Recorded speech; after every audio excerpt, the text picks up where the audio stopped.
Samantala, ang mga magsisiuwi naman sa mga lalawigan para magbakasyon ngayong Semana Santa, dagsana sa mga terminal ng bus. Alamin natin ang ulat mula kay Alvin Baltazar. Ganito ang eksena sa Araneta Bus Terminal sa unang araw ng bakasyon ng mga estudyante. Siksikan sa dami ng mga pasahero na magsisiuwian sa kani-kanila mga probinsya. Marami sa mga papaluwas palabas ng Metro Manila napilitan pang magpalipas ng magdamag at nagtiis matulog sa terminal habang naghihintay na makakuha ng tiket pa uwi para makapagbakasyon. Ang iba naman naging maagap sa pagkuha ng tiket at maagang nagpa-reserve ilang araw bago ang kanilang biyahe. Dito na po kami matutulog. Bukas pa po kami makakasakay ng 10:30 kasi naubusan po kami ng ticket. Mga alauna ho. Wala bilang ticket kasi wala na ho bakante. Kagabi lang ho kami nakabili.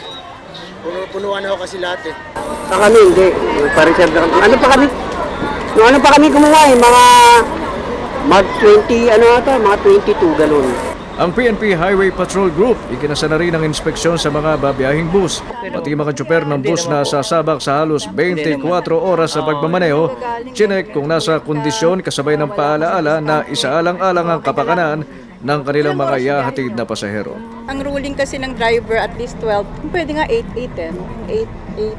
shifting. Kasi syempre hindi naman din kadaling mag-drive ng gano'n. Basta mas tuwing stopover kami, nagpapalit kami. Oo. 2 oras, 3 oras, gano'n. Oo. Ganun sa amin.